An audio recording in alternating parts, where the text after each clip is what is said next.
तो चलिए दोस्तों, एक बार फिर से आप सभी के लिए यूपी टेट 2026 के लिए ईवीएस यानी सीधे शब्द में बोला जाए पर्यावरण अध्ययन के प्रीवियस ईयर प्रश्नों को यहाँ पर देखेंगे जो यूपी टेट के एग्जाम में कई बार पूछे गए हैं।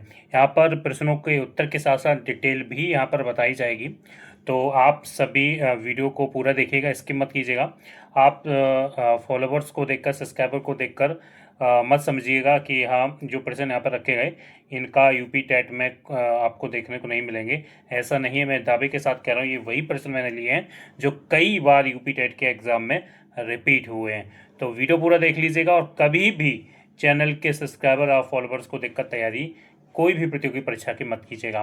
तो यहाँ पर पहला प्रश्न आपका यूपी टेट 2026 के एग्जाम के लिए देखिए, यहाँ पर पूछा गया वायुमंडल की सबसे निचली परत, सबसे नीची परत लेयर की यहाँ पर बात की जा रही है, वो होती है सौरमंडल। ध्यान रखिएगा, सबसे निचली परत। और ध्यान रखिएगा ये यूपी टेट में कई बार प्रश्न रिपीट हुआ है। अगर आप चाहें तो यूपी टेट के प्रीवियस ईयर पेपर उठाकर देख लीजिएगा, आपको ये प्रश्न ईवीएस में पर्यावरण एक आपका सब्जेक्ट विषय उसमें पूछा ही जाता है। तो सेलेक्टिव प्रश्न है, सब्सक्राइबर को मत देखिएगा, सिर्फ कंटेंट देखिएगा।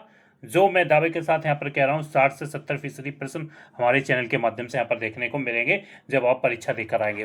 तो देखिए सौरमंडल यहाँ पर राइट आंसर हो गया, आपका निचली परत है। और ध्यान रखिएगा दूसरा प्रश्न भी यहाँ से बनता है यूपी टेट में कि मौसमी संबंधी घटनाएं यानी वर्षा या बादल या कोहरा कौन सी परत में ऐसी घटनाएं होती हैं, तो वो किस में होती हैं? सौरमंडल में ही होती हैं। डी ऑप्शन हो जाएगा। चलिए अगला प्रश्न आप देख लेते हैं। अगला प्रश्न आपके सामने स्क्रीन पर है। और अगर आप ये पीडीएफ निःशुल्क चाहते हैं कि आपको ये पीडीएफ निःशुल्क उत्तर सहित मिल जाए, तो हमारे चैनल के टेलीग्राम ग्रुप को जरूर ज्वाइन कर लीजिएगा। वीडियो के डिस्क्रिप्शन में चैनल के टेलीग्राम ग्रुप का लिंक दिया गया है। ये क्वेश्चन सभी जानते होंगे और यूपी टेट में कई बार रिपीट हुआ है। किस देश में क्रिसमस का त्यौहार गर्मियों में मनाया जाता है? सभी जानते हैं ऑस्ट्रेलिया में मनाया जाता है, लेकिन आखिरकार ऐसा क्यों कि ये जो क्रिसमस का त्यौहार ऑस्ट्रेलिया में मनाया जाता है? देखिए ऑस्ट्रेलिया दक्षिणी गोलार्ध में स्थित है, यानी सदर्न हेमिस्फीयर में ऑस्ट्रेलिया स्थित है। और जब उत्तरी गोलार्ध में सर्दी होती है तो दक्षिणी गोलार्ध में क्या होती है? गर्मी होती है। यानी तब ऑस्ट्रेलिया में गर्मी होती है जब आपकी जो हमारा उत्तरी गोलार्ध में सर्दी होती है। इसलिए दिसंबर के अंत में यहाँ पर क्या होता है? क्रिसमस मनाया जाता है। उस समय वहाँ पर क्या होता है? ऑस्ट्रेलिया जो कि आप सभी जानते हैं दक्षिणी गोलार्ध में स्थित है, सदर्न हेमिस्फीयर में है, उस समय वहाँ पर क्या होता है? गर्मी का मौसम होता है। इसलिए क्रिसमस ये दिसंबर में यहाँ पर गर्मियों में मनाया जाता है। चलिए अगला प्रश्न आपके सामने एलपीजी। देखिए एलपीजी से प्रश्न आपका आया हुआ है। सभी जानते हैं एलपीजी का जो किसका संक्षिप्त रूप हम सभी जानते हैं, लिक्विफाइड पेट्रोलियम गैस, द्रवीकृत पेट्रोलियम गैस है। ये भी ध्यान रखिएगा। और ये हमारा मुख्य रूप से खाना पकाने के रूप में इसका प्रयोग किया जाता है। और ये किसका मिश्रण होता है ये भी आपको पता होना चाहिए, कई बार पूछ लेता है एलपीजी किसका मिश्रण है। तो वो है आपका प्रोपेन, ब्यूटेन और हाइड्रोकार्बन। ध्यान रखिएगा, प्रोपेन, ब्यूटेन और हाइड्रोकार्बन गैसों का ये मिश्रण होता है एलपीजी। ठीक है ना। चलिए अगला प्रश्न आपके सामने ये है। ये काफ़ी आसान प्रश्न है, लेकिन यूपी टेट के एग्जाम में कई बार रिपीट हुआ है। और 2026 में जितने मैंने यहाँ पर प्रश्न लिए हैं, आप सभी फॉलोवर्स को मत देखिएगा, सब प्रश्न देखिएगा। अगर आप पढ़ते हैं तो मैंने पहले ही आपको बताया 60 से 70% पेपर आपको यहीं से ही मिलेगा। और जब आप पेपर देखें तब मैं खुद यहाँ पर लाइव आऊँगा और आपके सामने पूरा पेपर दिखाऊंगा कितने प्रश्न हमारे चैनल से आए हैं। कौन सी बीमारी प्रदूषित जल पीने से फैलती है? तो भैया हम सभी जानते हैं वो कौन सी फैलती है, जो आप सभी ने जाने पता ही होगा आप सभी को, वो है आपका टाइफाइड। ठीक है ना। ऑप्शन नंबर आपका एक के साथ चले जाएंगे। एक में रुकिए, टाइफाइड, पीलिया, हैजा और ऑप्शन देख लेते हैं आपका जी उपरोक्त सभी। देखिए पहला तो आपका टाइफाइड हो जाएगा, ये भी आपको ध्यान में रखना है। टाइफाइड आपका क्या होता है? दूसरी जल पीने से भी होता है। पीलिया भी होता है और हैजा कॉलरा, कॉलरा भी होता है। ये ध्यान रखिएगा। यानी ये तीनों ही क्या होते हैं? क्या बोलते हैं, प्रदूषित जल पीने से आपको देखने को मिलते हैं। देखिए टाइफाइड की अगर बात करें तो सल्मोनेला टाइफाई बैक्टीरिया से ये फैलता है। पीलिया हेपेटाइटिस ए बैक्टीरिया से फैलता है। अगर हम हैजा की बात करें तो वाइब्रियो क्लोरी बैक्टीरिया से ये फैलता है। लेकिन आपको इतना याद रखना है दूसरे जल पीने से। ठीक है ना। चलिए अगला प्रश्न यहाँ पर देख लेते हैं। अगला प्रश्न आपके सामने स्क्रीन पर ये रहा। भारत में प्रोजेक्ट टाइगर की शुरुआत किस वर्ष से की गई थी? तो भैया भारत में प्रोजेक्ट टाइगर की शुरुआत की गई थी 1973 में की गई थी। और ये बाघों के विलुप्त होने की वजह से उनके बचाव के लिए ये जो प्रोजेक्ट टाइगर की यहाँ पर शुरुआत की गई थी 1 अप्रैल को 1973। चलिए, ओजोन परत कहाँ पाई जाती है? देखिए, ओजोन परत की अगर बात करें तो भैया ओजोन परत आपकी पाई जाती है समताप मंडल, स्ट्रेटोस्फियर में। ध्यान रखिएगा, ओजोन लेयर जो कि आपकी पाई जाती है समताप मंडल में पाई जाती है, और ये लगभग 15 से 35 किलोमीटर ऊंचाई में पाई जाती है। और यह परत सूर्य की, जो आप सभी जानते हैं, जो आपकी ओजोन लेयर है, सूर्य की अल्ट्रावायलेट किरणें यानी अल्ट्रावायलेट पैराबैंगनी किरणों को यहाँ पर आने से रोकता है। कौन?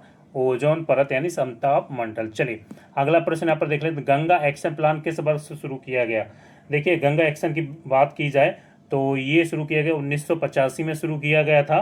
तत्कालीन जो प्रधानमंत्री राजीव गांधी द्वारा इसकी शुरुआत यहाँ पर की गई थी। ठीक है ना। चलिए, अगला प्रश्न है, निम्नलिखित में कौन सा जीवाश्म ईंधन नहीं है? पेट्रोलियम, कोयला, ये सभी जीवाश्म ईंधन है। लकड़ी, प्राकृतिक, देखिए लकड़ी नहीं है। ये काफ़ी आसान था। प्रश्न संख्या 8वें का आप देख सकते हैं। चलिए, विश्व पर्यावरण दिवस कब मनाया जाता है? विश्व पर्यावरण दिवस की यहाँ पर बात की जा रही है, तो आप सभी जान 5 जून को मनाया जाता है। विश्व पर्यावरण दिवस 5 जून को मनाया जाता है। ये आपको याद रखना, यूपी टेट में कई बार आया है। चलिए, अगला यहाँ पर देख लेते हैं, निम्नलिखित में से कौन सा, देखिए आपके सामने ये प्रश्न है, निम्नलिखित में एक मिनट रुकिए, हाँ, तो इसका राइट आंसर आपका हो जाएगा पिक्चर प्लांट यानी नेपेथस। ये आपको ध्यान में रखना है, पिक्चर प्लांट, घटपर्णी।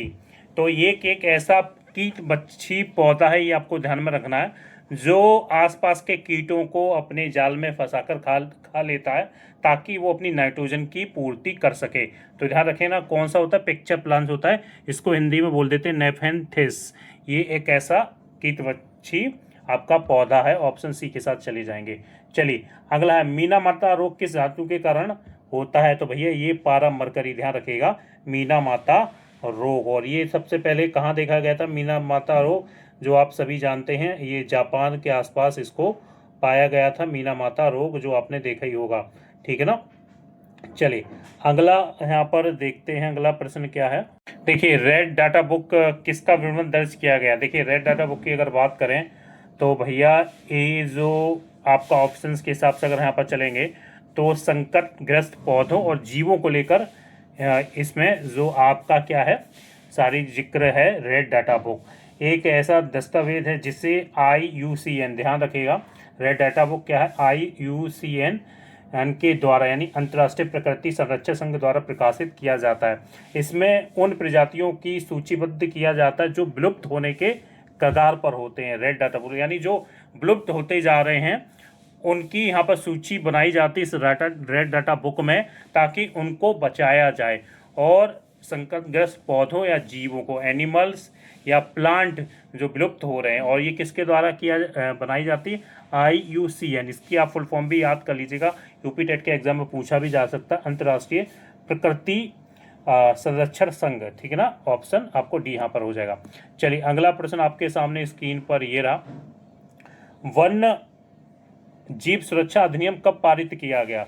वन्य जीव सुरक्षा अधिनियम पारित किया गया 1972 में पारित किया गया है। वन में रहने वाले जीव की सुरक्षा के लिए भारत सरकार द्वारा ये यहाँ पर पारित किया गया था, एक्ट वाइल्ड लाइफ प्रोटेक्शन। ठीक है ना। चलिए, भूमंडलीय तापन ग्लोबल वार्मिंग का मुख्य कारण क्या है? तो भैया हम सभी जानते हैं कार्बन डाइऑक्साइड, जो कि आजकल CO2 की ज़्यादा मात्रा बढ़ती जा रही है, जिसके कारण ग्लोबल वार्मिंग हो रही है, जो कि पेड़ों का कटाव भी किया जा रहा है, जिस वजह से यहाँ पर ऑक्सीजन की मात्रा भी कम हो रही है। अर्थ का पूरा कहा जाए जो बैलेंस भी डिस्टर्ब होता जा रहा है, और CO2 का बढ़ना ही ग्लोबल वार्मिंग का मुख्य कारण है। ठीक है, ये आपको ध्यान में रखना है। चलिए, अगला है, भारत का राष्ट्रीय पशु कौन है? हम सभी जानते हैं भारत का राष्ट्रीय पशु क्या है? बाघ है भारत का राष्ट्रीय पशु। चलिए, अगला प्रश्न आपके सामने, किस विटामिन की कमी से रतौंधी होता है? सभी जानते हैं भैया, विटामिन A की कमी से हमें रतौंधी हो जाता है। ठीक है ना। और विटामिन A का नाम देखें केमिकल, तो रेटिनॉल भी इसको कहा जाता है। विटामिन A को रेटिनॉल आपको ध्यान में रखना है। और कम रोशनी में ना देख पाना यानी रतौंधी हो जाना, बोलते हैं ना कि तुम्हें तो रतौंधी होगी, दिख भी नहीं रहा सही से, तो ये होता है, इसको रेटिनॉल के नाम से भी जाना जाता है, ये आपको ध्यान में रखना। चलिए, शुष्क बर्फ ड्राई किसका ठोस रूप है? तो शुष्क बर्फ की अगर हम बात करें तो भैया कार्बन डाइऑक्साइड का ठोस रूप है, ये आपको ध्यान में रखना है, ठीक है ना। चलिए अगला प्रश्न यहाँ पर देख लेते हैं, निम्नलिखित में ऐसा कौन सा महासागर सबसे बड़ा सागर है? तो भैया सभी जानते हैं सबसे बड़ा महासागर प्रशांत महासागर है, जो सबसे बड़ा है। प्रशांत महासागर पृथ्वी का सबसे, एक तरीके बोला जाए, और सबसे गहरा महासागर के रूप में जाना जाता है। इसमें लगभग 46% कुल सतह का लगभग 30%, यानी सीधे शब्दों में आप इसको इतना ही समझिएगा कि ये सबसे बड़ा महासागर के रूप में जाना जाता है पैसिफिक ओशन। उसके बारे में और कुछ नहीं पढ़ने की जरूरत है कि फलाना ये पढ़ना वो पढ़ना, नहीं। जो भी प्रश्न आएगा यूपी टेट में आपका यही आएगा, प्रशांत महासागर से संबंधित ही आएगा, सबसे बड़ा कौन सा है, ठीक है ना। चलिए, पारितंत्र इकोसिस्टम में मुख्य ऊर्जा का स्रोत क्या है? तो भैया सभी जानते हैं पारितंत्र इकोसिस्टम में मुख्य ऊर्जा का स्रोत भैया सूर्य का प्रकाश है, ये आपको ध्यान में रखना है, और आप सभी इसके बारे में जानते ही हैं। चलिए अगला प्रश्न और आज के वीडियो का आखिरी प्रश्न आपके सामने ये रहा स्क्रीन पर, जो आप यहाँ पर पढ़ सकते हैं। देखिए, हवा में नमी को मापने के लिए किस उपकरण का प्रयोग किया जाता है? तो वो किया जाता है हाइग्रोमीटर के द्वारा। हवा में जो नमी, देखिए हाइग्रोमीटर का उपयोग जो वायुमंडल में मौजूद जो जल वाष्प यानी वाटर वेपर, वाटर वेपर की अगर हम बात करें तो वो आप, या आप ह्यूमिडिटी बोल सकते हैं इसको, जिसके द्वारा जो मापी जाती है वो डिवाइस कौन सा कहलाता है? वो आपका कहलाता है आपका हाइग्रोमीटर। और एक और प्रश्न यहाँ से बनता है, वायुमंडलीय दाब एटमॉस्फेरिक प्रेशर को मापने के लिए हम बैरोमीटर का प्रयोग करते हैं, एटमॉस्फेरिक प्रेशर। तो यहाँ पर कुछ सिलेक्टेड प्रश्न लिए गए थे। क्लास कैसा लगा? अच्छा लगा तो क्लास को सब्सक्राइब, चैनल को सब्सक्राइब करके चले जाइएगा। तो जय हिंद, जय भारत।